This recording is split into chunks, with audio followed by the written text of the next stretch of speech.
Good evening, everyone. We're going to get ready to start our Akron Citizens Police Oversight Board for meeting for November the 29th, 2023. I'll open up with roll call. Aniskevich? Here. Gippin? Here. Peoples? Here. Lewis? Here. Castle? Here. Reed? Here. Richards? Here. Costa, he is on his way. He sent me a text, said he's running a little bit late. Boyd is here. I'll make a motion to approve last meeting's minutes. Can I get a second? Second. Aniskevich? Yes. Gibbon? Yes. Peoples? Yes. Lewis? Yes. Castle? Yes. Richards? Yes. Reed? Yes. Boyd, yes. This time we want to move into public comment. We have allotted 30 minutes for public comment, so each person will have at least 3 minutes at a time to make their comment. We just ask that please respect the chambers and Ms. Aniskevich. Erica Malone, please. I'm sorry? I'll save it for last, okay? All right, Terrell Harris Malone?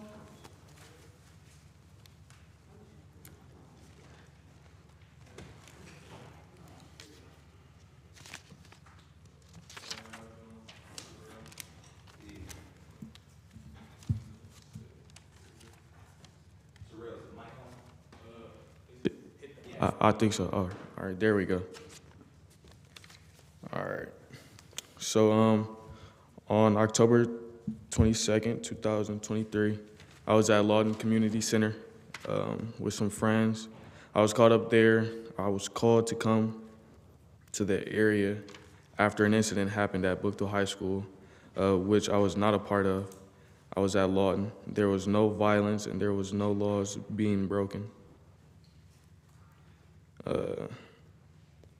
But yeah, when I got up there, I went up there to see my friends and to make sure that everyone was safe. We were not trespassing. There was no fight. Like I said, there was no violence and there was no laws being broken. While at Lawton, there were multiple police officers that came and left. When the initial officers came and left, they did not tell us we could not be there. They did not tell us there was any issues. Later, some additional officers came back and told us that we had to leave. They were immediately aggressive, unprofessional, and antagonistic. The reason for why we had to leave kept changing. They were completely unjustified. Sorry, I just keep getting lost.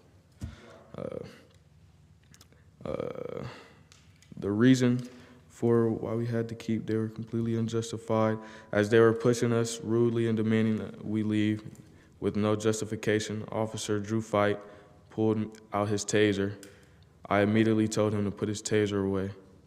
That it was uncalled for, and that we were just kids. I asked officers multiple times to not put their hands on me and my friends, and his hands. Okay. Yeah. I asked officers multiple times to not put their hands on me and any of my friends because they were leaving, and there was no need to be physical. As we were leaving, Officer Fight put his hands on me. I immediately threw my hands up and said, "Do not touch me." I was then bombarded by multiple officers wrestling me to the ground. Officer Fight threw multiple punches, one hitting me in the face as I am standing up and not resisting arrest. Officer Fight again threw multiple punches at me. I was disrespected, demeaned, assaulted, embarrassed, and arrested by Officer Fight and other members of the Akron Police Department for absolutely no reason. My friends and I did not deserve to be treated less than a human, or as less than a human, and we absolutely did nothing wrong. It's a little shaky, but I get y'all get the point a little bit. All right, that's about it. Zerel, did you happen to? I'm sorry, I won't be answering any questions. Right. Okay. Time. Okay, thank you, Mr. Malone. Imokai Okolo, please. How's it going, folks? My name is Imokai. For those of you who might not know me, I'll actually be the one representing Terrell in his current criminal case with the city, all of which is really unjustified. Terrell's going to be submitting a complaint to the Civilian Review Board that details what happened, that it largely mimics his statement as well. Yeah, so you'll get that written in your emails for you all to be able to review to see what happened. Really what it comes down to is that those kids were absolutely disrespected, antagonized, and treated, as he said, less than human.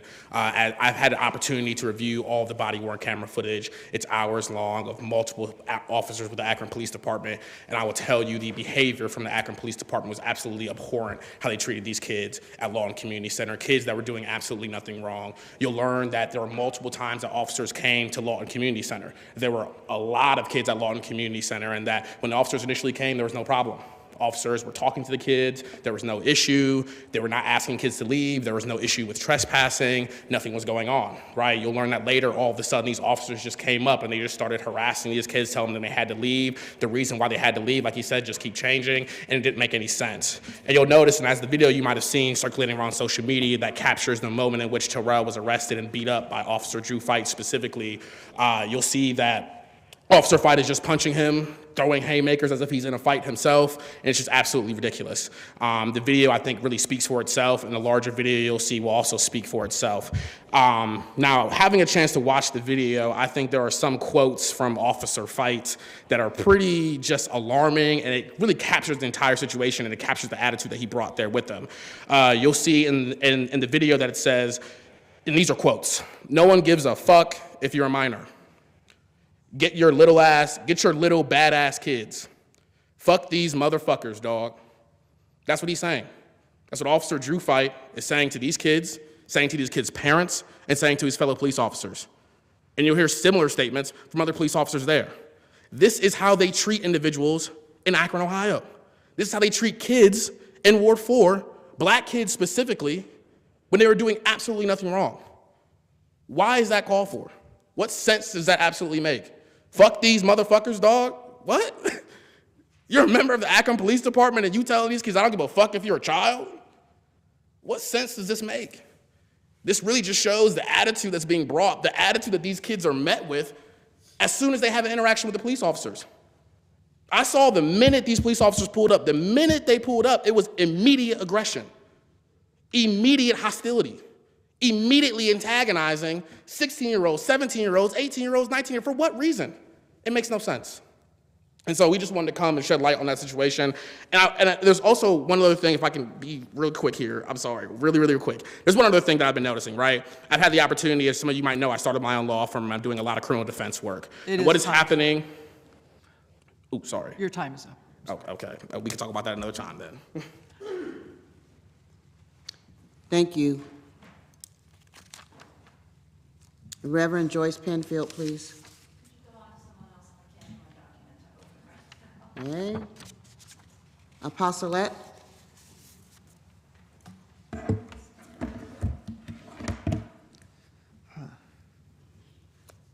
Good evening, everyone. Good evening. I hope everyone had a good holiday if you celebrated. I came to see how I can help bridge the gap between you all, the police, and the community. And I can do that because a poem I've been sharing with a lot of people is called I Overcame That. Jesus said, "Great works have I done, greater shall you do." Today, the Holy Ghost says, I am going to work a miracle through you. When I awakened to this brand new day, this is what the Holy Ghost had to say. Your life I decided to save, the sting of death and victory over the grave. I overcame that, your rape, your abuse, your rejection, your self-hatred of you. I overcame that too. Your fear of the unknown, reaping the negativity that you have sown. I overcame that. Now, this is what I require of you. Pray someone else through. Someone needs a word of hope. Someone needs to know about my overcoming power right now, this minute, this second, this hour. Whatever the struggle or temptation may be, remember to lead them to me. It is by grace and mercy that we speak today, no matter what obstacles may be. Open your eyes, ears, heart, and mind to see. No matter what comes your way, always say, I overcame that. And I hope that we can overcome these obstacles through the division between the police and the citizens, the community. I hope that I can do something as a retired probation officer, as a preacher, and as a political candidate, just as a person, as a mother, just to help you all overcome some of these obstacles, because we're facing some very serious ones. Yes, we have racial barriers, we have gender barriers, we have many things, but we need to be coming to the table now in these seasons. And I did bring a copy of my speech that I did on Monday at the Akron City Council meeting. So to give it to you, there are still some battles that I fight, that I face. I still have people who want to silence me because of what I do, including preachers. But it's time to overcome some things, you all. And I don't know what you're going to do if you celebrate holidays, but whatever one you do, if you do, overcome whatever it is that you have to overcome. And have a blessed holiday. Thank you, Apostolate.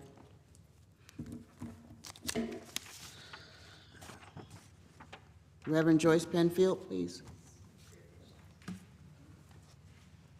Good evening, everyone. Good evening. I'm responding to the article, yesterday's internal investigation by Chief Millett of Jalen Walker's case. I believe that the Chief of Police, Steve Millett's recent internal investigation of Jalen Walker's case has a bearing on the work of this board. If what happened in Jalen is an acceptable standard of objective, reasonable force, that is a technical term in the police department's policy. A term, what does it mean for other policing behavior in the city? What does it mean for the safety of black males in this city? How can a broken taillight be a death sentence? How can massive car pursuit of a young man with absolutely no record of arrest lead to a police chase of so many police officers and the fatal firing and reloading, in one case of a police officer, of 94 bullets by 8 officers at Jayland in the dark, a half a mile from where I live? What is reasonable, quote, about this? We, the public, ask, who will police the police, since the current chief and police culture is incapable of doing this? If the purpose of Chief Millett's report was to wrap things up in order to make us believe that what happened to Jayland is over and now the healing can begin, he was wrong. It is justice when the police practice of protect and serve to really treat everyone in our city with dignity that begins the healing. To build trust, the community requires accountability and transparency of policing. The chiefs just struck out 100% on accountability and transparency. There's nothing hopeful about this investigation, and most of us did not expect that anyway. The fox never guards a chicken house to protect the chickens. Frankly, it's up to we, the citizens, to find ways to create an Akron that respects all citizens and protects them, even if they have a broken taillight. A few of us a year ago put out hope in the idea of having an independent citizens review board who could be bold enough to speak the truth, investigate citizen complaints of abuse and operations in policing, and keep the public informed. We look to the Citizens Police Review Board, you all, to have the moral courage to be an independent voice for everyday people who have broken taillights. We look forward to our new mayor-elect, Shamus Malik, delivering on his promise to work with the community to conduct a bold, honest review of Akron Police Department policies, procedures, training, and practices. And above all, we look forward to the people giving strong input on the hiring of a new police chief who will have the courage to speak the truth and act on high professional standards on behalf of all members of the police and of Akron to make us great one day. Thank you. Thank you, Reverend Penfield. Erica Malone, please.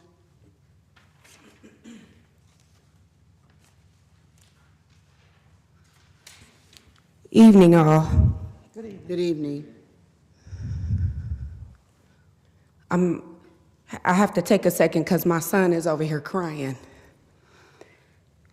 I am the mother of Terrell Harris Malone, who was involved in this police youth incident that happened October 27th, approximately 4 p.m., broad daylight at a community center. So, like Minister Pennifield just stated, it's not just having a broken tail light. It's a group of black youth being together in a public place to just so happen to not leave fast enough for my son to be brutally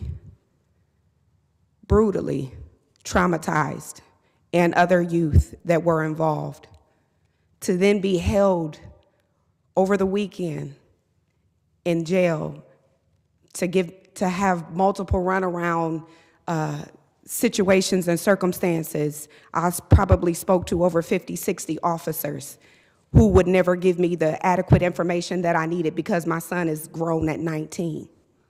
When most of us in here know that 19, you're still a teenager. It's still teen in the back of your age, so therefore you're still a teenager. Nevertheless, I digress.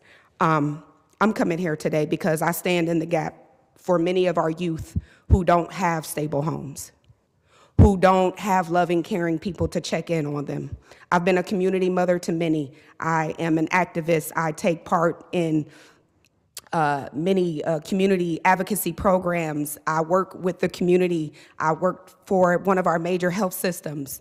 I'm a ordained minister, yet this still happened to my son because I just so happened to think he was going to be okay to be at a public place during broad daylight and was involved, had an encounter with Akron police who are supposed to protect and serve. And it's not just affecting him. My 2 younger daughters are also traumatized behind this as well. So whatever it is that we have to continue to do to make sure these relationships, maybe we need to develop some type of screening process. Not all police are bad, but it's clear that Officer Fight and others are not called to be in that neighborhood where they're protecting and serving. Because let's be clear, everybody isn't everybody's people. I'm trying to word this as kindly as I can because I'm pissed. I'm more pissed than hurt because this could be a whole new different discussion. We could be doing the Jalen Walker thing. All 4 of them kids could have been dead. So I thank God every day that our baby survived. However, some rescreening, some reprogramming, some revamping, some different requirements, rules, regulations, something needs to be changed to get the right people in these positions in these areas to protect and serve, especially our youth who are supposed to look to these people for guidance. This could have been reframed to be a teaching lesson moment, but it wasn't. It was made to traumatize them. Thank you. Thank you, Ms. Malone. Thank you, everyone, for your public comments. Is that all of them? Yes. I want to grant Mr. Okolo a minute to finish. I appreciate it. It really was a little bit on a separate issue, but it also relates to what happened with Jalen Walker, right? I'm just utterly pissed, upset, and disgusted by that, and it's to be expected what happened yesterday in terms of the report. But black, white, poor residents in wards 3, wards 4, parts of Ward 5 and 7 that are off of Arlington are being absolutely harassed by the Akron Police Department. Now being in a position to really review a crap ton of police reports by clients that are coming to me, it is clear that the Akron Police Department treats individuals in these areas much different than individuals in Ward 8, where I have lived most of my life, right? Even in Ward 1 and Ward 2, it's minor traffic offenses. I had someone pulled over because they went too far over the line at a red light. That then led to them their car being searched, drug dogs being brought, people being arrested for what? Because you went too far over a line? Not having a turn signal on when there's no one outside, and how many of us have not put a turn signal on? How many of us have ran a little bit of a not a red light, but have rolled a little bit of a stop sign? These minor things that cops would not pull people over for in other areas, they're pulling black, poor, white individuals over for in these specific areas in the city of Akron, trying to find a warrant, trying to find a gun, trying to find drugs, trying to find a way to get them locked up, trying to find a way to get their numbers up. And it's clear. And trust me, I'm doing more and more digging because I'm putting together a report or something because this is absolutely ridiculous. The trends are glaring. People are being treated so differently. I grew up in Ward 8. I don't know how many red lights I have run, stop signs I have run, I don't even use my turn signal half the time, and I have not been pulled over because I'm happening being in a neighborhood that is affluent, a neighborhood where most of us probably live to. It's just disgusting. And the evidence there is so clear, and it's going to be a little bit hard to track and figure out, but trust me, I'm working on it because it's got to stop. That's all I want to say. Thank you. I have a question. Mr. Okoli, Were all the kids at Lawton Street, were they all African-American? Yes, I believe so. Yes, every last one of those kids. All right, thank you.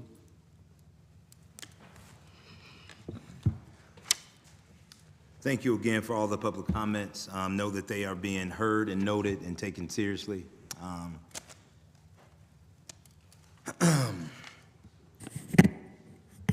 We'll go on to item 4 in our agenda, which is Mr. Fields' report. Excuse me, before I begin, I'd like to ask a question of Ms. Malone, if I might. Do I? Go ahead. Ms. Malone, I'm Tom Fields. I'm the interim auditor, and I don't recall receiving a complaint regarding. Mr. Fields, his attorney, Mr. Okola, is going to be filing. Complaints coming in. Yeah, you'll have that in your emails by tomorrow morning at the latest. Oh, okay. Yeah. That's all I want. Yeah.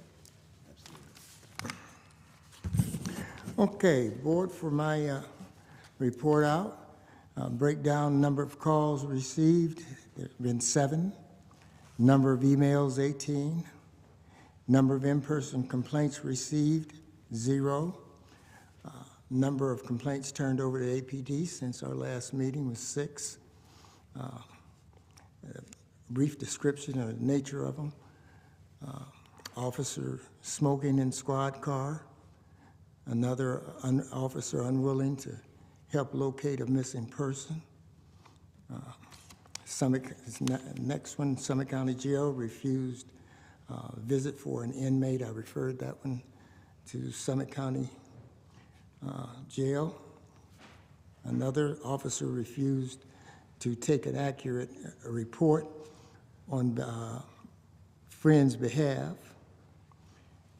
Status update on any ongoing investigations into police misconduct from prior weeks, there have been 0.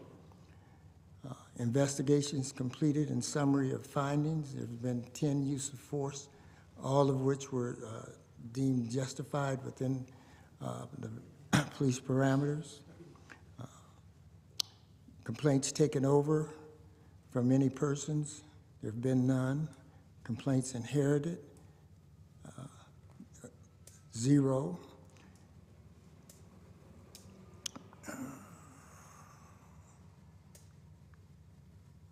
Okay, let me go back over that. Are more than, okay.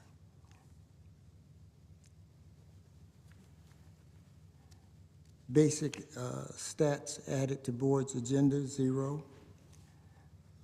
Reviews conducted in the past week of police department policies, procedures, there have been none. Concerning patterns and areas for improvement identified, there's a continuing concern regarding police insensitivity and lack of empathy from the police. Outreach, I continue to introduce myself as the auditor and dialoguing with the citizens.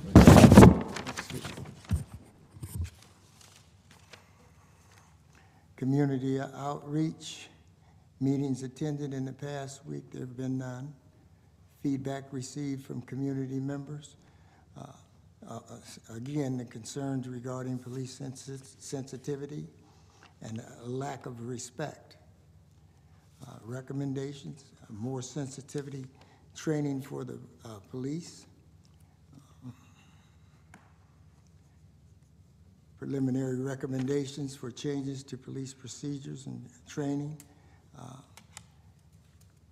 Board should, again, perhaps consider locating the auditor's office away from downtown Akron. Conclusion, I think that would encourage a greater community access and comfort level. Mr. Fields, can you go back to the use of force one that you mentioned? Sure. Could you repeat that, please? Investigations completed and summary of findings. There have been 10 use of force received, and they were all justified. By the police? By the police, yes. Okay, and did you, Did you follow back up with them? Did you have any questions about how they justified any of those? I'm still reviewing. You're that. still reviewing those? Okay. All right, thank you. It's important that I'm sorry, Mr. No, Chair. go. It's important that use of force complaints are brought before the board. That's why that has a whole section. I do know that you guys have a review committee for use of force complaints, is that correct? Yes, we do. And so, I don't know, when you guys met about 2 to 3 weeks ago, some of those complaints, I would imagine, are amongst the 10 complaints, correct? No, So these are new complaints? these are others. They're not complaints, these are use of force findings. Findings by the police, right? Yes, Okay, but you already had those complaints? some of them. Okay. So I would, to piggyback on what you're saying, Ms. Reed, what I would say, Mr. Fields, is for those completed use of force that now has to be reviewed, that should be something that is done in collaboration with the complaint review subcommittee. Would you agree, Mr. Gippen and Mr. Peoples? Yes, yes. Okay, so he wasn't here when we talked about that subcommittee, so we're gonna have. Yeah, but he was in the first meeting with Mr. Peoples, Oh, so he was there. Yeah. Oh, he was? Oh, I'm He's sorry. aware of Okay. it. Okay. What has to be created is some of the process of when you receive, and we can talk about this in our subcommittee, so I don't want to belabor it, but what we have talked about is once those get received, it has to be reviewed, because their perspective is like, hey, this is their judgment, or this is their decision. What we have to do then, we have to review it. Based on our review, we're going to make recommendations, right? And so, but that's something that Mr. Peoples, Mr. Gippen, and myself, along with you also, Mr. Fields, we can talk about what that's going to look like when we have our next meeting. But I think that's going to be important Okay. as we move forward. All right. yeah, because we can't just take the word for, take APD's word that is unjustified. Absolutely, and in my defense here, at this point, it's still only me, and it's just such a timely process. I just haven't been able to get to those yet. Mr. Fields, have there been any completed investigations that you've been able to review and had any other findings with? So there should be some, at this point, there should have been some completed investigations by the police department. Were there any that you found that were concerning and that Yeah, you're investigating? I have several of them set aside. So that should be, we can talk about it later. Yeah, Okay, Ms. Fields, you have anything else? no. Anybody else have any questions for Mr. Fields? I just have a comment. So when you have completed your end of the reports and you're satisfied with your findings, then those findings need to be brought to the meeting and brought out in public. I totally understand that. Okay? Okay. All right, thank you, Mr. Fields. We're going to move on to item number 5, which is our subcommittee report out. We're going to begin with item A, which is governance. Mr. Gippen. Thank you, Mr. Chairman. First item, because of the timing, was not able to be considered by the governance committee last night, but otherwise, I think it properly falls in this report. So, if I might go ahead, of course, the chief of police's executive summary of his findings and decision in the Jalen Walker matter were released yesterday afternoon.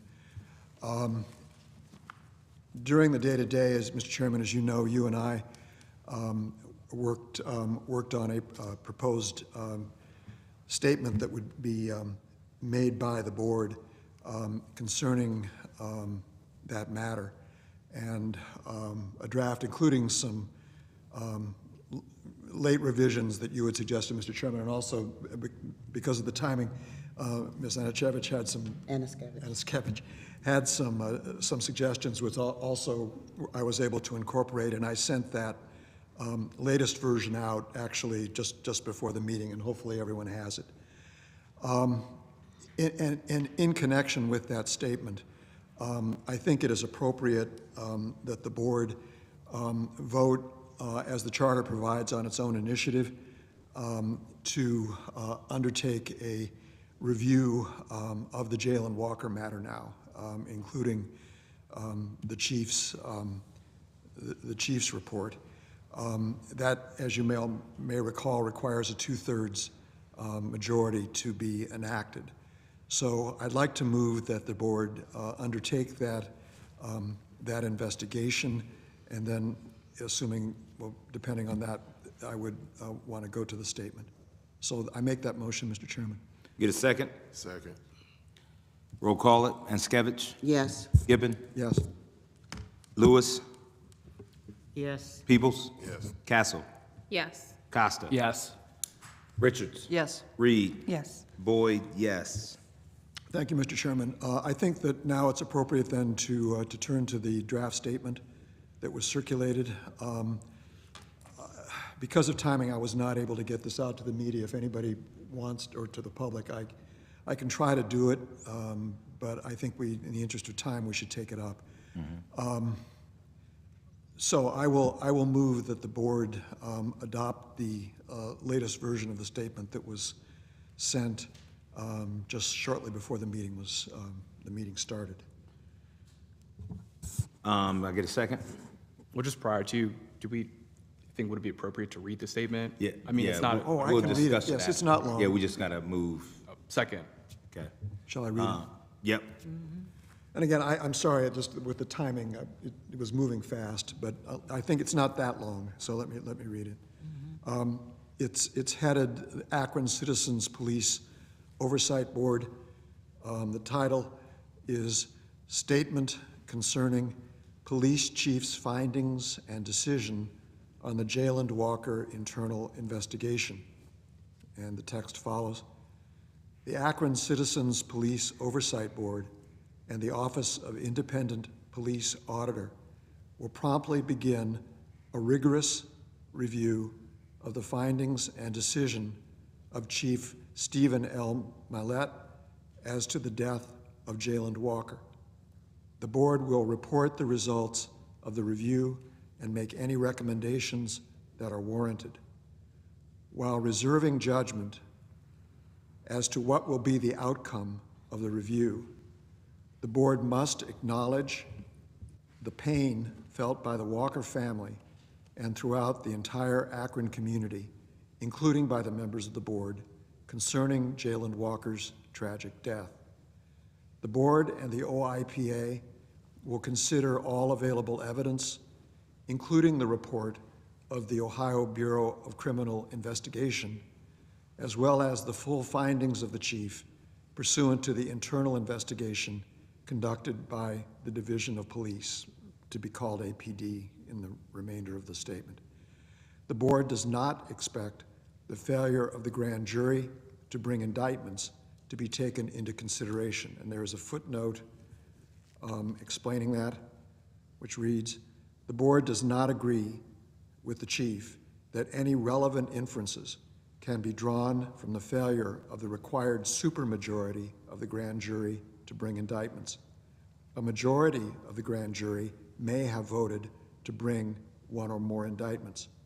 The proceedings of the grand jury are, of course, secret, so that the results of the votes and any statements made by members of the grand jury as to the reasons for their votes cannot be known. Resuming the text, the board and the OIPA will review the chief's conclusions as to whether the actions of the involved officers violated policies of APD, and if so, whether discipline is warranted. The board expects these additional issues to be examined. If the actions of the officers who pursued Jalen Walker and of those officers who fired at him did not violate APD policies, should those policies be revised? In particular, should the use of force policy be revised as to what levels of force should be used under what circumstances, and as to the standard for assessing whether the policy has been violated? Was appropriate command and control exercised by APD in the Jalen Walker incident?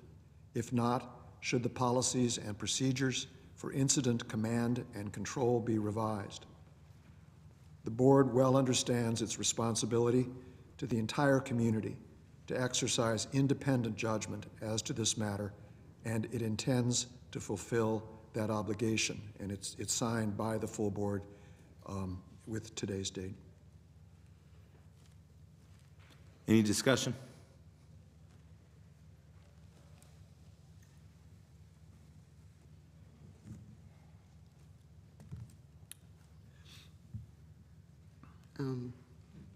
And if some of you need to just kind of take a second just to read through it on your own, that's fine as well. I don't want to vote on this, though, until we have some discussion and some input for those who might not have been able to review it in time.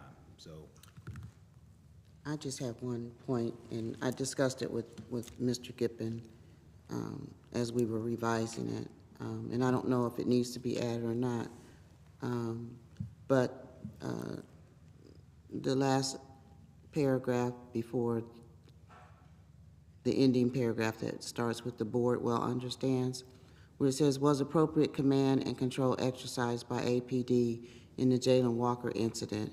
If not, should the policies and procedures for incident command and control be revised?" I have issue with the word control because the shooting was out of control. And I think that somehow should be incorporated to bring attention to the fact that contagion shooting took place. And there could have been a lot more people who got hurt that night from the bullets that did not hit Mr. Walker. Because of, there were 90 bullets shot, 45 hit him. Where'd those other 45 bullets go? And I know for a fact that a bullet can travel at least 3 miles before it hits its backstop. So there could have been other people who died that night from a bullet not knowing why. So that, I feel, that definitely has to be mentioned somehow. It doesn't have to be a big, paragraph or anything, but this control was not exercised. It was not. Mr. Chairman, we did have a brief chance to discuss it. First, I think it's important that we not reach any conclusions until we've completed our review. We probably all have had thoughts about the matters even since before we went on the board. But I think it's very, very important that we reserve our judgment as is stated. So I would not want to address that matter as a conclusion, regardless. But as we discussed, I think that aspect of what happened is certainly something that would be we would be looking at in terms of our evaluation whether there was appropriate command and control exercised by the department. thank you, Mr. Gibbon. Thank you, Ms. Annis-Kevich. Anyone else?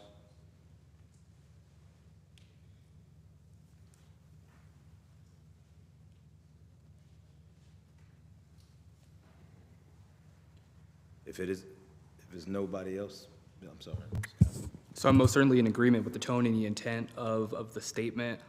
I have, I guess, practical considerations and questions with respect to what the investigation by the board looks like from a process standpoint.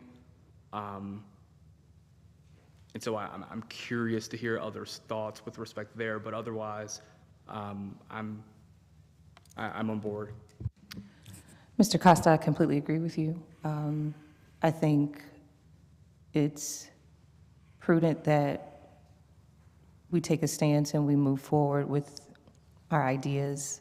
I don't know what that looks like as it concerns current capacity. And with that being said, I think it's important that the public understand that we do not currently have all of the pieces and parts to be able to best execute our objectives right now. And I just don't want to put the cart before the horse. It doesn't mean that I don't agree with the draft and that I don't agree that we should move forward with an investigation, but I think that's going to take time until we're fully staffed and they're fully trained. If I might, Mr. Chairman. I think that's an excellent question, and a little bit it anticipates what we'll be talking about in a few minutes about the statement to be made to the City Council about our rules. But understanding that we need to start and we can start, I would expect that this would be a major topic in the review subcommittee at its next meeting to begin to parse this out and try to determine how do we address it now, and then in the future. I mean, hopefully we will have an auditor and hopefully a deputy auditor, and that much of this would fall to them to undertake. But it's a very good question, and I think we need to figure out very carefully how we undertake that process. That may be a meeting that others than just that subcommittee might want to attend to discuss, because it's going to be very important. Yeah, I tend to agree, Ms. Reed and also Mr. Gippen. I think it's going to be an opportunity for the review subcommittee to bring about a sense of structure and process of how that's going to look. Even when we do get a full-time and also a deputy auditor. However, I don't, while I don't want to rush, I want to crawl, walk, run, I also don't want to sit on my hands with this, because I think that some of the things that we have in this letter, I think, because we do have the policy and procedures and some of the rules and regs, it's going into those, if you will, sections of it to really read it and grasp it and understand it. Not to get fully invested into some of the things that I read in the executive summary. I'm just, words mean a lot to me, so some of the words that I saw, I'm trying to understand what not intentionally means. Right. And so, yeah, so I'm just, so those are things for me that I have questions about. And so I think for us as a subcommittee that Mr. Peoples is heading up, which is our complaint review, those are things and comments that I think we have to take in, but also building the structure for how we go about that, Ms. Reed. I think you're spot on. We have to be able to do that, I think, to also give to our auditor, but also give our auditor the opportunity based on their experience to come in and to refine anything that we may put together as a subcommittee that this board approves of. I have a question. I totally agree with the statement and the process forward. Do we have to get the rules passed before we can begin any of this? Okay, that was all. Thank you. So just to be Yeah, clear. we can review what we have, because this preceded us as a board. And so we can review it. Based on what review, we can make recommendations. And no one questions our power to undertake this sort of review after the fact. Yeah, absolutely. So just to be clear, we're voting on to release this statement to the public? Yeah, we're voting Okay. for this statement that as a board, we agree that this speaks to the essence, first of all, of who we are and operating in the authority that we have as a board. Is everybody in, well, we'll roll call it. Any more discussion? I just wanted to say, we didn't have the opportunity to review it the way, at least I didn't, the timing and the timeliness. So if we're going to release a statement as a board, we all need to have input in advance. Okay, we can table it if you would like to, Ms. Lewis. This is a statement for clarity going forward in the future. Oh, okay. I think it's important to be clear, though. This statement, in essence, says that we will investigate. And so it is both saying, yes, that we're going to do this in statement, yes, that this is our position, but also that we are going to undertake an investigation, which, in essence, is us meeting that 2/3 threshold. So there is two takeaways or deliverables that would be effective by passing this. And Ms. Lewis, I think we've been tried to be very careful with these sorts of documents to have plenty of time for review, but this one, we did not control the timing. And that's why we thought it was important to try to get something to the board, but. This discussion was had on yesterday after the release of Chief Milet's statement. So I am saying that in the future, in light of that, we should have an opportunity, is what I'm saying. And I understand what you're saying. We didn't, time was not on our side. I do understand that. Yes, sir. Yeah, and we carefully did not discuss it in governance because Because of But sunshine. Ms. Lewis, the only conversation I am aware of was between Mr. Boyd and myself. And that's my point. Right. That's my point. Right. It needed to be discussed amongst us as a board. Well, that's what we're we doing. sent out, Ms. Lewis. That's what we're And we doing can now. amend it still. Yeah, that's what we sent out. You're missing the point. No, I understand your point, and that's why, Ms. Lewis,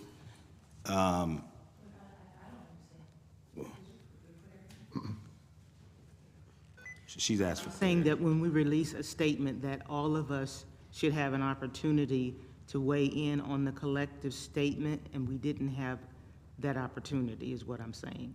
And so what Mr. Gibbons is saying, that time wasn't on our side, I agree with that. I'm just simply saying that.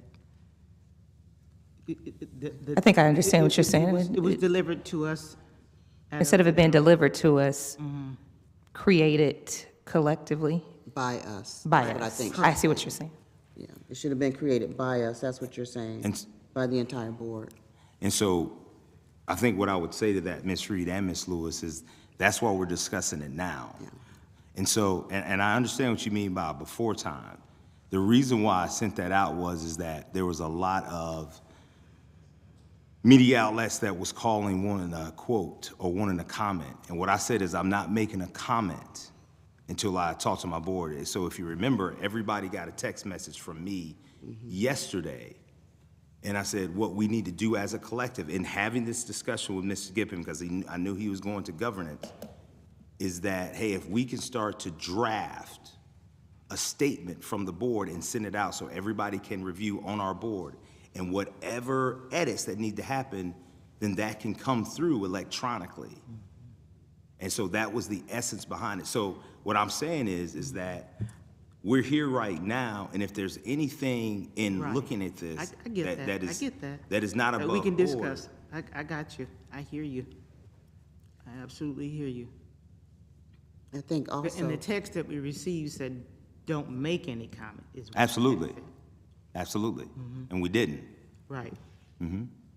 To our credit, our credit. Yeah. I think also, I think I understand what you're saying, but I think we would have had to, it would have violated sunshine laws, I think, if we had all gotten together before today to look at this and talk about this. We would not have been able to make a public notification based on the timing of his releasing of the chief's statement, and then us as a collective voice coming together and say, well, this is what we want to say. We would have had to, it would have violated sunshine, is that correct? Yes. Okay. So that's why we're doing this now. So if you have any additions you Yeah, want to make. I now. understand. Okay. He said that earlier, yes. Okay. Yeah, I get that.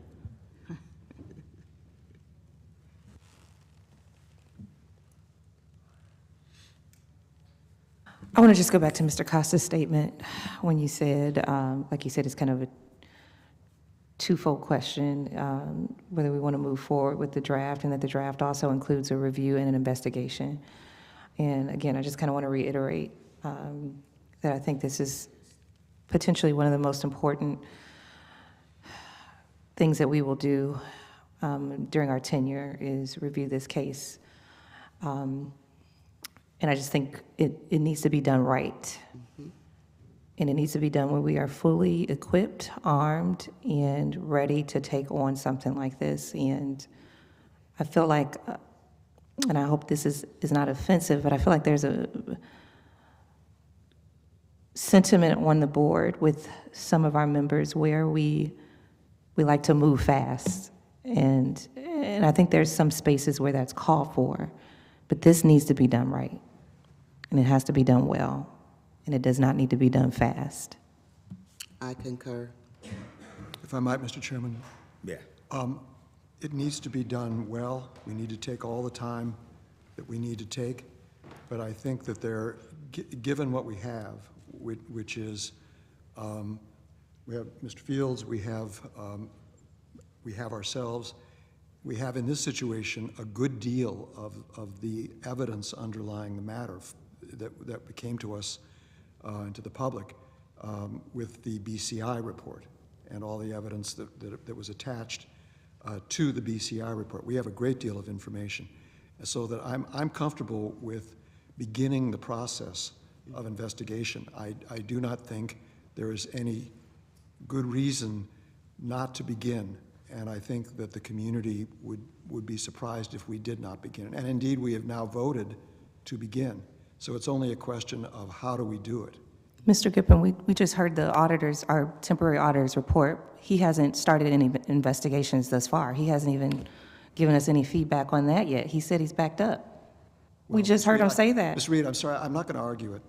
I think we have adequate resources to begin. And that's the problem, To the- because we can't just do what one person or two Ms. people Reed, want to do, Ms. having Reed, side Ms. Reed. conversations.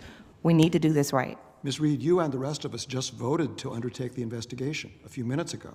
All we have before us now is the statement. And I just also countered that by saying we need to wait and do this in time. I want us to do the investigation. It doesn't mean I want us to do it right now. We need to begin it now, Ms. Reed, in my judgment. And I don't think we should, Well, you voted to do it, Ms. Reed. but not right away.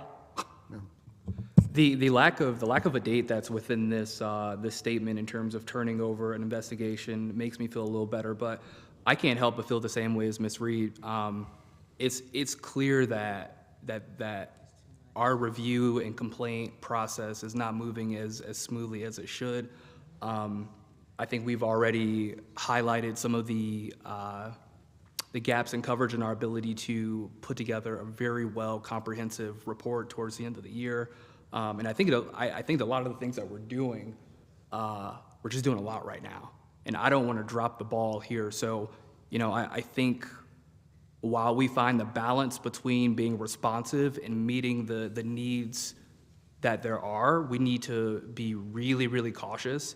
And I think that we need to be clear in terms of what we communicate with respect to expectations to the community, or else I've got some concerns big time.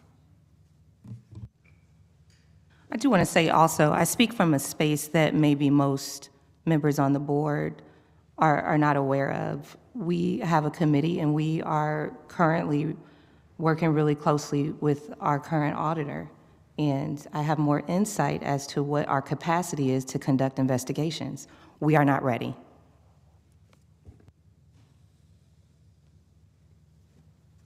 So when we talk about investigations, we're meaning a review of the internal that is happening. Correct? A review. The Yes. review. We're talking about reviewing the executive summary that was sent out. Is that correct? Because I know everybody keeps throwing around the word investigation. Well, see, But this case in and of itself preceded us as a board. So the most we can do with it regardless is to review what was presented in the executive summary.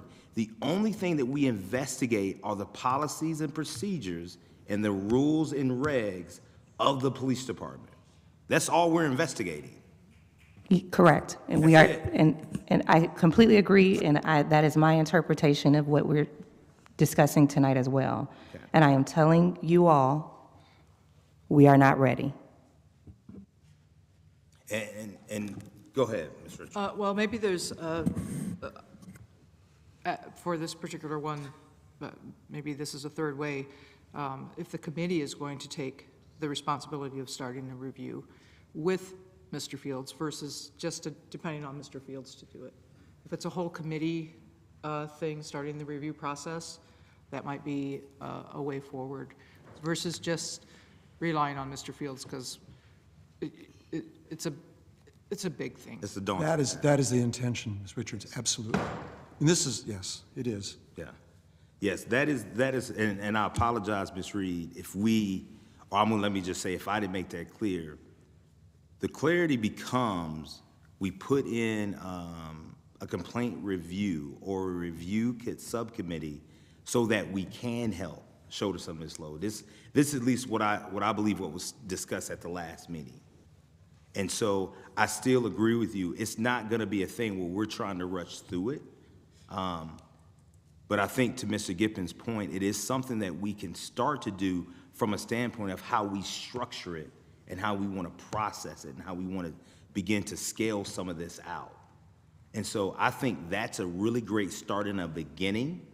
And what I think the board should hold that subcommittee in charge for is that the same way Mr. Fields comes and reports out, what I hope could happen as we continue to structure out this, that will become a part of our report as we continue to meet too, to update this board as to where we are, first of all, on structuring how we will conduct a review, but also bring about updates on where we are on said reviews as we go down the line.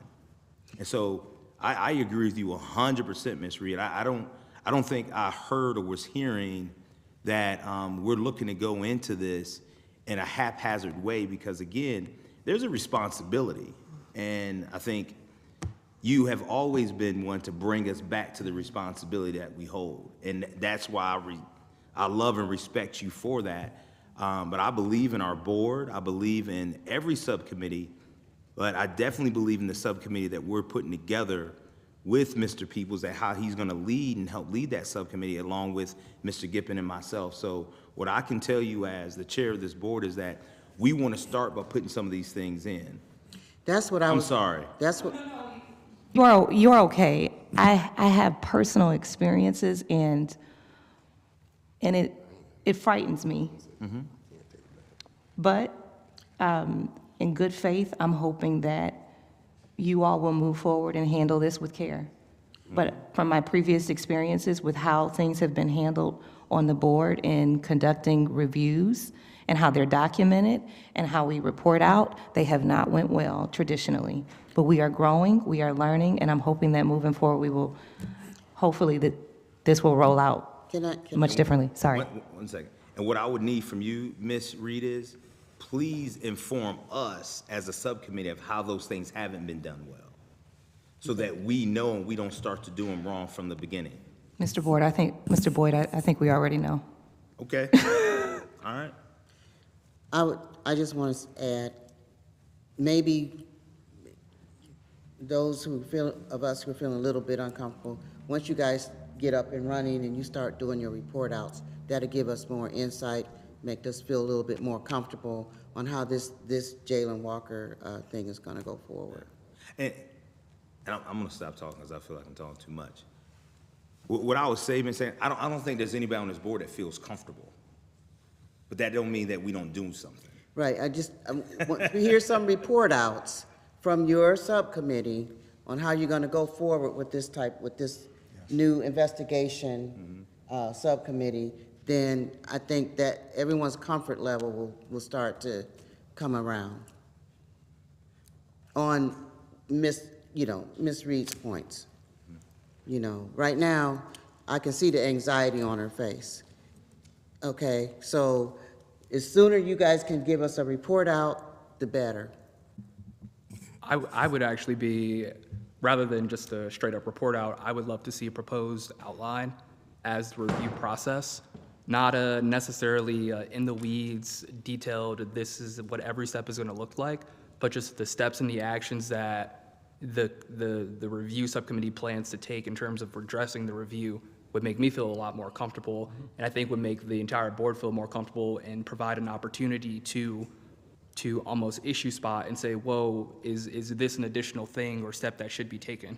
And then with everybody being on the same page, I think that would help move this process forward in a productive way. And obviously, if you need our help, we're here. Join in. Mr. Gippin. I said join in. Anything else in your report, Mr. Gippin?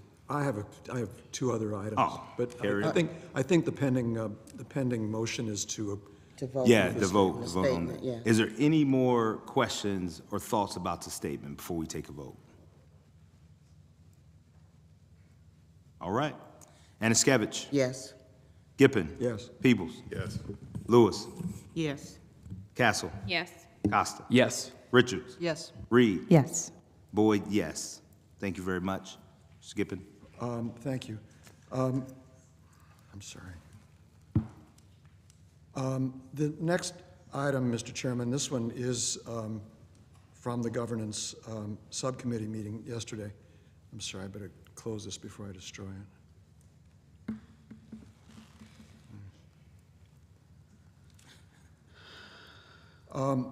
We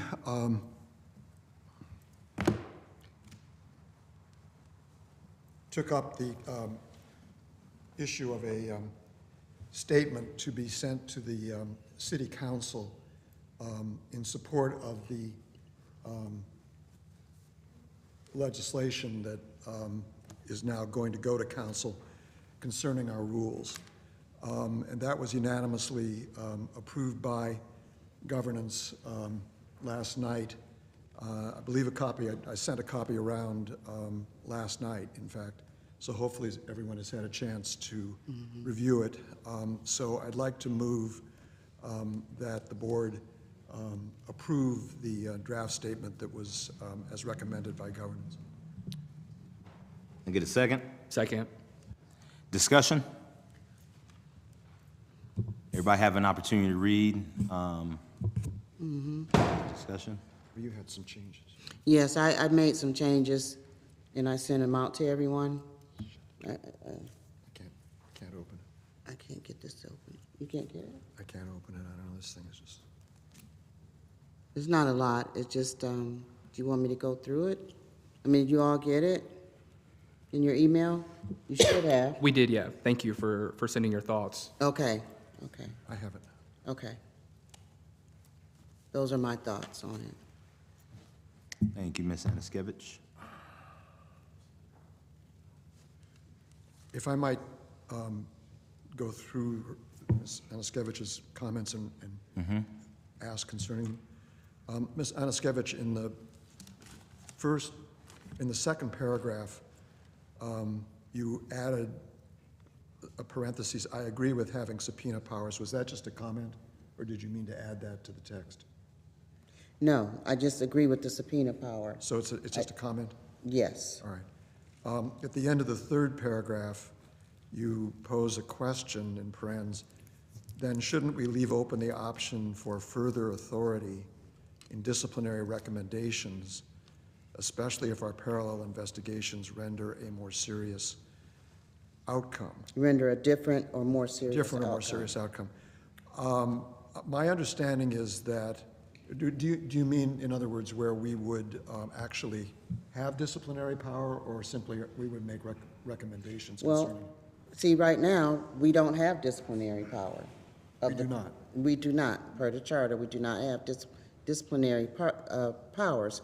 So if we're going to go through all of this, then shouldn't we, you know, what's the point and purpose of going through all this and fighting with the FOP and that type of thing over parallel investigations if we're not going to be able to do more than what we're already able to do? Well, As far as discipline with the police department. Right now, all we can do is make recommendations. If that's all we can still do after going through all of this, I don't understand the point.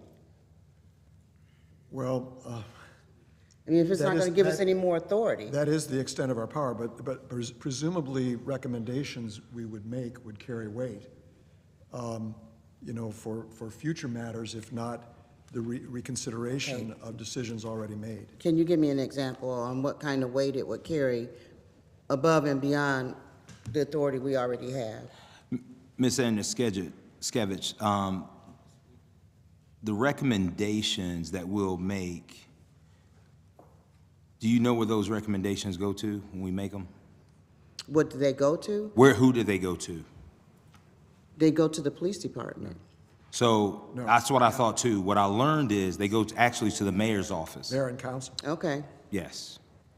okay, So that, I thought the same thing you thought until it was told Okay. to me that it goes to okay. the mayor's Well, office. that changes things a little And bit. so what I was told by our presumptive mayor is that, and this is a quote that he said to me, he's like, "Hey, Kemp, I want your board to put pressure on me.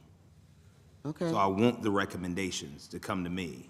okay, well, And so that was, for me, I was like, that's oh. good to know. Yeah, that changed up my thought pattern. Because Okay. I thought the same thing that you did. Okay, Yeah, that's how the charter's phrased. It's the Yep. mayor and council. Yeah.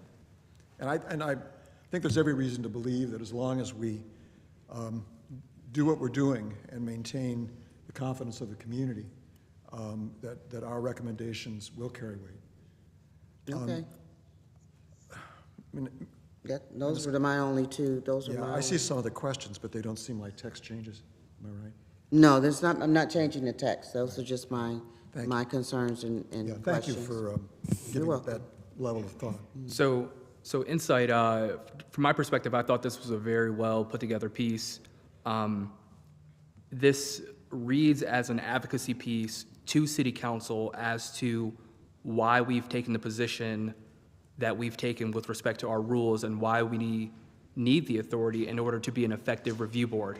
I think what is most salient and what is most substantive in this is the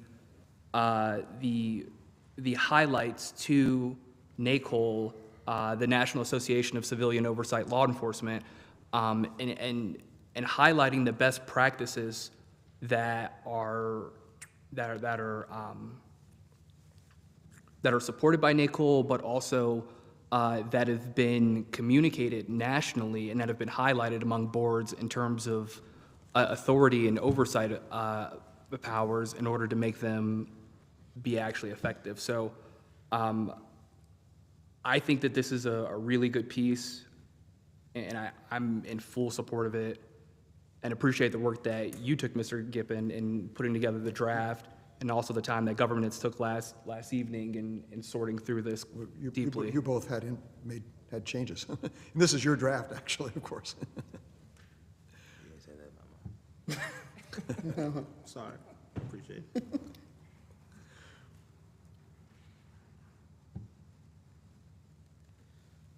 Okay. All right, we are ready to vote? Okay, Anaskevich, Yes? Gibbon. Yes. Peebles. Yes. Lewis. Yes. Castle. Yes. Costa. Yes. Richards. Yes. Reed. Yes. Boyd, yes. Thank you. Mr. Chairman, I was going to make a probably not more than 5-minute report on the NACOL conference. I can do that or not do it tonight, whatever your sense No, of we're not time. gonna do it tonight, please. Not no. tonight? No, sure, go ahead. Go on. Go ahead. No, I think it's, No, go no, ahead. I think No, it's. no, he's no, joking, it's important. obviously. Go ahead. I want to hear what Yeah. you learned. Well, the cutting to the chase, it was an absolutely excellent conference. I mean, if anything, it exceeded my hopes and expectations in terms of what I would get out of it, and also, as I'll explain, some of the things that came from interaction, with others, and there was a good deal of opportunity for that. So it was a marvelous conference. Next year is going to be in Tucson, apparently where they've been before, and it's a very nice resort, so, from what I was told. So I really hope that more than just one of us can go next year. Absolutely. Because it is just a very, very valuable thing. Absolutely. The main takeaways that I want to give to you, main thing is that NACOL is a very impressive organization. And from what I could tell, it is only becoming more so. There is plainly a good deal of money coming into NACOL from somewhere. But they are a vastly larger, better staffed organization than they were even a few years ago. So, for example, one of the action items at the business meeting was to approve a full-time executive director. She's already working, but now she's official and full-time, plus several staff members. And I had a chance to interact with several of them, and they're just first-rate folks. So it is an organization that is really doing a lot and is going to do more. And for us, some of the things that I think are most meaningful are that they are really beefing up their training component. I think you're probably getting their emails, webinars and so on. They've got a full-time training head, and I think she's got someone with her, and she's very good. So that there's going to be training opportunities. They're talking about doing some regional training, which may be important. One of the most important things are that they've established what's called a peer-to-peer process, where I've got a QR code thing that, Shannon, maybe you can use it to sign us up. But basically, it'll put us in touch with other boards and who have more experience than we have, so that we'll have that opportunity for interaction. So just a tremendous thing. And I was so glad, particularly to know that help is there for us and at a pretty good rate. I mean, it's like an hourly rate, and you can buy what you need, but a very good thing. Just so you know, there are about 250 agencies like ours. It's not 160 or so like we thought. It's like 250. And been around for a long time. I mean, Chicago in particular has been at this for something like 50 years. And some others have been doing it for quite a while. So there's a good deal of accumulated knowledge. Frankly, some of it is probably all the mistakes that people made that we can hopefully avoid. But there's a whole history out there.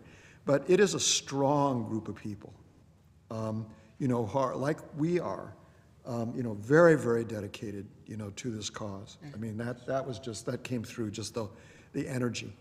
And the one thing, though, that comes through to me out of it is that this is very hard work. It is very hard work. And there's all kinds of ways it can go wrong. Hearing stories about other boards, other experiences, I was all the more proud of, I think, of how we've done, just in the months that we've been at it. I had a chance there were people there from Cleveland, Columbus, Dayton, and Cincinnati. And we had a lot of chance to interact, did some meals together and so on. Great people. And everybody, you're going to want to meet them, and we're going to want to work with them. We need to collaborate as an Ohio group. I can explain that a little bit more, but we really want to collaborate. I know that all of them want to collaborate with us, and it will be a very, very valuable thing. So again, just a wonderful experience. I came away, greatly energized for the work that we need to do, and I trust that you all will take some of my energy. I have a question. Were there any classes that you attended, specifically attended, that can help us with some of the issues some of the growing pains that we're going through? Oh, there were several. Okay. I talked a little bit more about that yesterday in governance than I did tonight, but I can explain more about it. No, several of the classes went right to the issues we're dealing with, right to the issues. So, Mr. Gippen, first of all, thank you so much for the time that you took to go. My pleasure. Yeah. All that. To kind of, I guess, to speak to Ms. Reed's concerns, but also Mr. Costa, when it comes to the review, is there maybe a template out there that we can look at and make it fit to who we are? Yes, there may be, and one of the things that kind of that process of yes, how you go about yes, step one. And I think some of it's on the website, some of it's in the documents that came away from. I mean, one of the other things NACOL is working on, and there was a session on this, they're developing a whole set of metrics and a system for developing metrics for are you actually making a difference, to cut to the chase, which is not an easy thing to evaluate. But yes, I think that models for what investigation processes and products should look like is there for us. Yes. Cool. Thank you. Really quickly, Mr. Giplin, what resonated with me last night, I think, was what you shared with respect to the national trend of pushback that oversight boards are seeing from fraternal order police organizations across the country.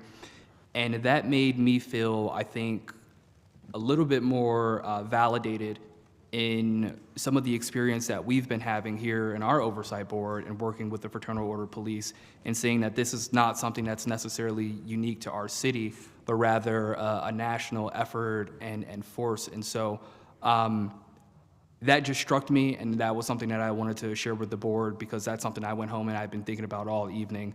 And so I left hopeful as we look to collaborate with other oversight boards throughout the state and lean in on some of the best practices to best bolster and strengthen the work that we do. Yes, I can talk a little bit about that. I mean, at the same time as there's a good deal of national energy, that's in part because there is active pushback against civilian police oversight. And primarily it's coming from national FOP and local chapters. And there was a good deal of discussion about it. As I said last night, there's some good lessons. There are some instances in which boards have been able to bridge successfully with FOP.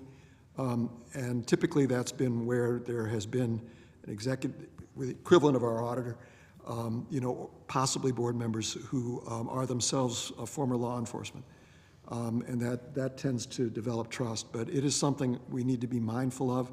I think we need to pay attention to what's being said nationally about this, and hopefully persuade our FOP that we're on their side in a meaningful way. We really are. To make the change that will benefit them as well as the community. But there is a fight going on, and I don't want to get further into it, but there is.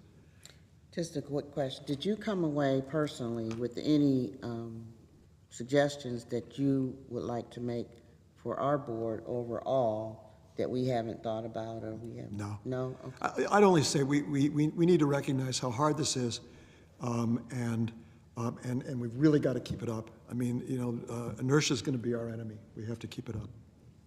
Okay. Thank you again, Mr. Gippen. Anybody have any questions, comments, or thoughts from Mr. Gippen and his report from his governance subcommittee? Just in reference to going to the conference, it'd be really nice, because I know that you will do it exceptionally well, if you could give us like a summary. That's what I was going to Oh, written, you mean? A written Something in writing. I'd be happy to, sure. It doesn't have to be long, but I'd like to know the things that were of the greatest interest. I actually was taking notes. I mean, I've got a little book, and it's got, recaps, summaries from each of the sessions I went to, and the contact information. I got to tell you, this one, gonna be my this next one, question. a little waste of time, but I got to tell you this one. As some of you may know, I traveled to the Pacific Northwest from Chicago to see family over Thanksgiving, and my first stop was Portland.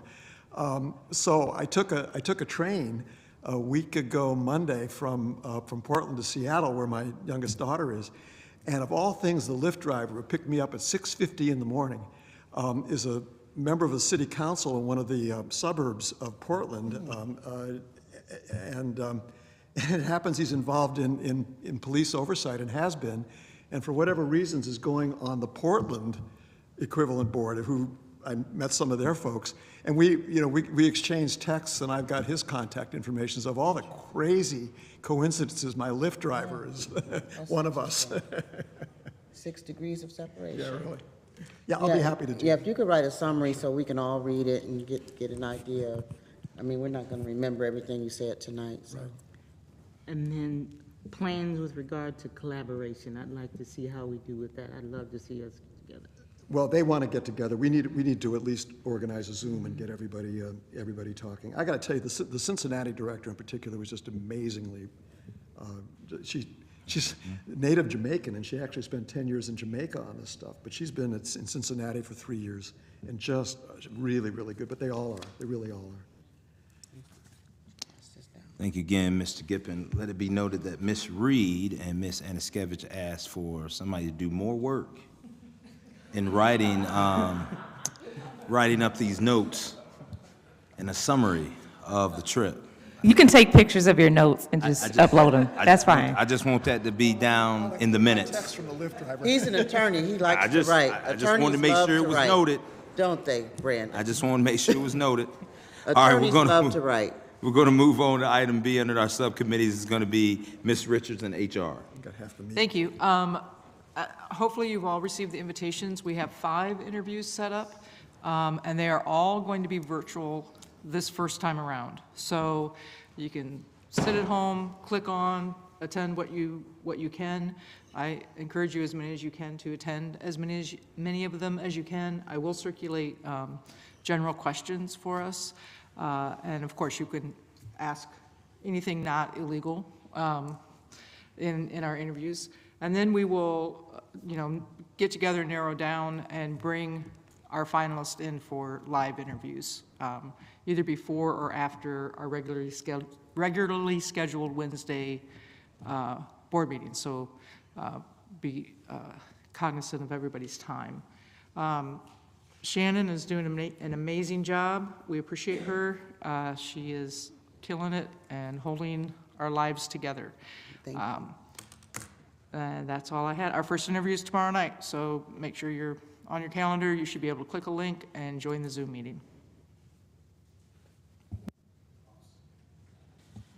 Thank you so much, Ms. Richards, for you and your team and leading that. Anybody have any questions or comments for Ms. Richards? I just want to note, if possible, if anyone's attending, if we can get like a little skeleton of things that are inappropriate to ask, that may be helpful. Yeah.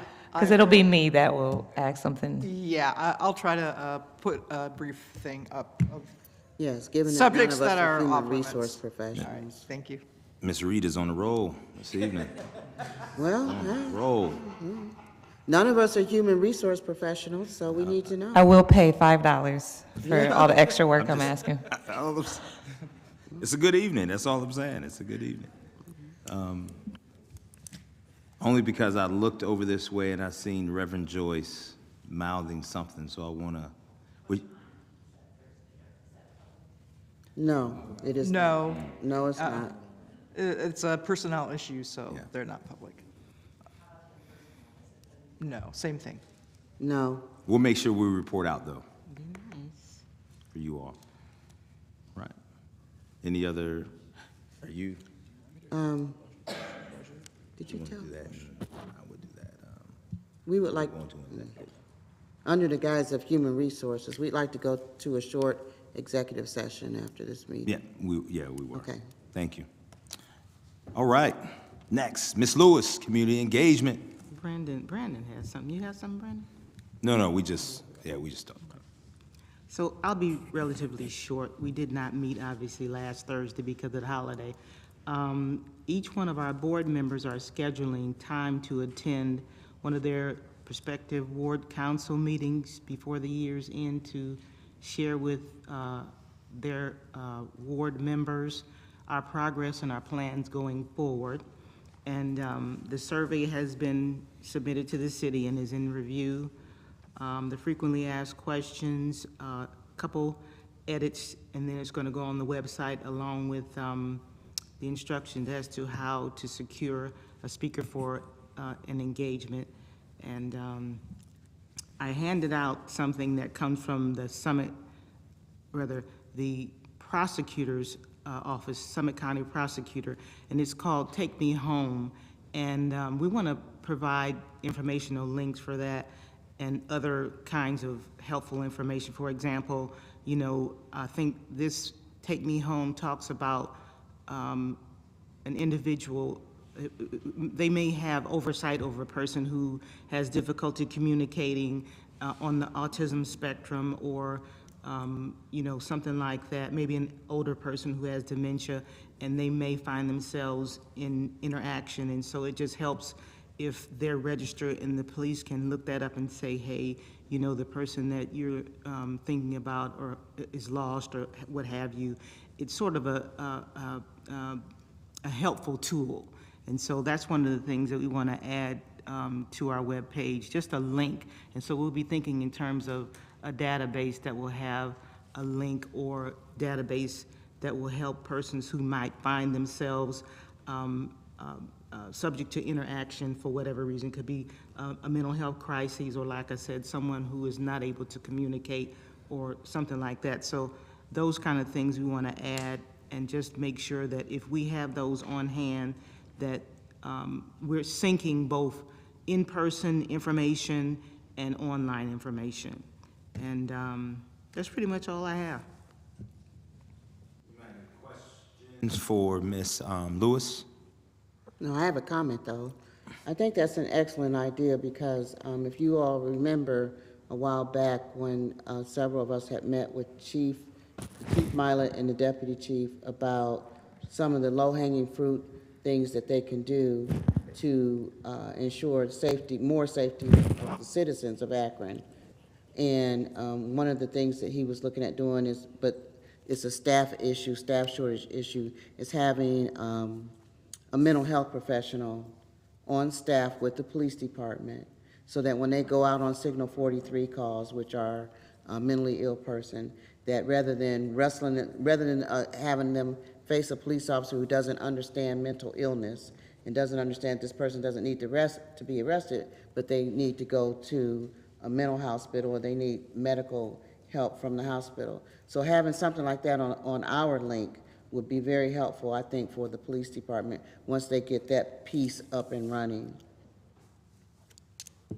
And I'm sorry, and then just another sample, and I guess this is a plug for the prosecutor's office again, but it's called Arrive Alive program, and it affords the person who may not have a designated driver over the holidays to be able to get Lyft for free. So that's just something to think in terms of, so you can avoid that, just avoiding unnecessary interactions if you don't have to. Mm-hmm. This is just a random thought really quick. I love the ideas, but just based on the sentiments of what was shared tonight, I think some of the youth in Akron, specifically in Ward 4 and Ward 3, I believe, is it Ward 3, 5?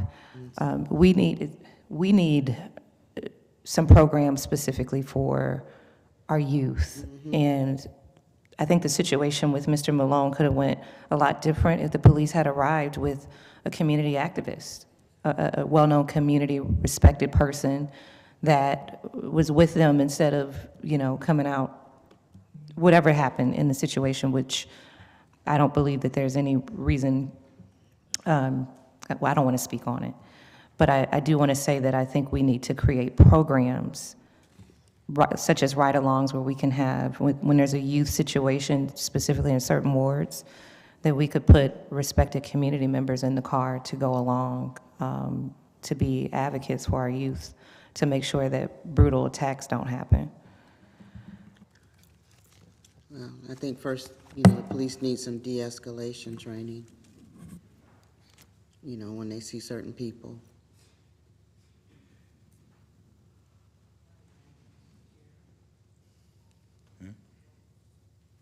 Any other questions, comments? Okay. From a standpoint of the review subcommittee, we're going to work this week, myself, Mr. Gippen, Mr. Peoples, to put a meeting on the schedule for this week so we can start some of the structuring process. If that's well with you, Mr. Gippen, I'll send out a recommendation of a couple of dates. Yeah, I mean, I'll make the time.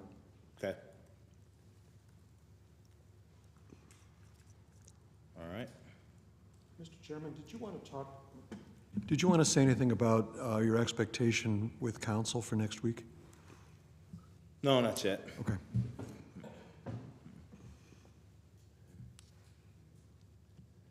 All right. Beverly, can you, I think I accidentally deleted it. Can you send me that tomorrow's interview information that you got from Stacy? Forward it to me. Okay, thank you. I got the other ones, but I don't remember seeing tomorrow's. I'd like to make a motion to go into executive session to talk about personnel issues. Second. Anaskevich? Yes. Gibbon? Yes. Lewis? Yes. Castle? Yes. Costa? Yes. Richards? Yes. Reed? Yes. Thank you all so much.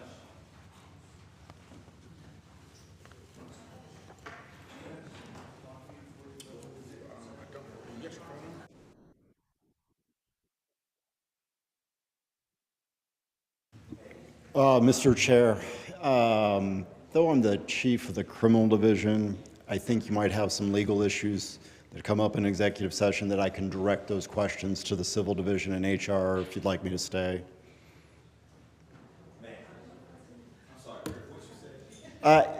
I think with the executive session, there's probably going to be some questions I might need to direct to HR and the civil division with what you're going to talk about.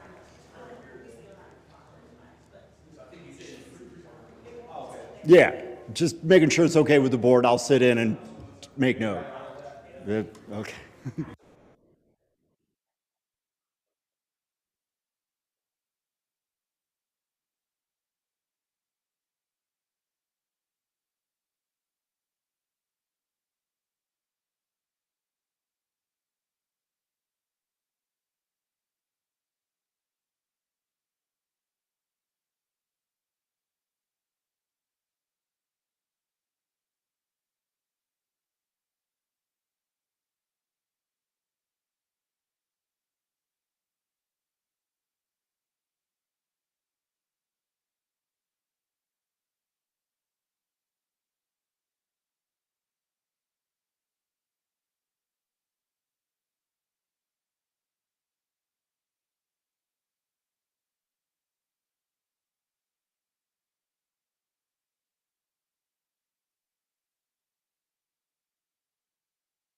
I'd like to ask a question though before I do leave. That's okay. The complaint review committee. Now I have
A request to the city to take the action to terminate the contract.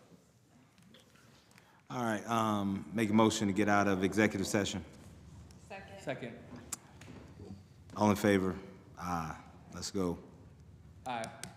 All opposed, nay. The Yeah, ayes same have it. sign. Yeah. Thank you, Mr. Morgan, for all your, for your help.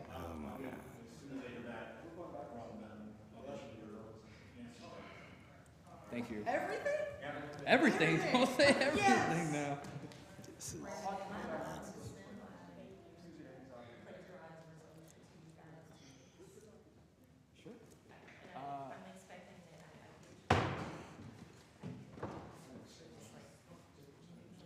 Who's presenting this motion? You? Sure. Sure. Yep, absolutely. All right, welcome back, everyone. Mr. Costa?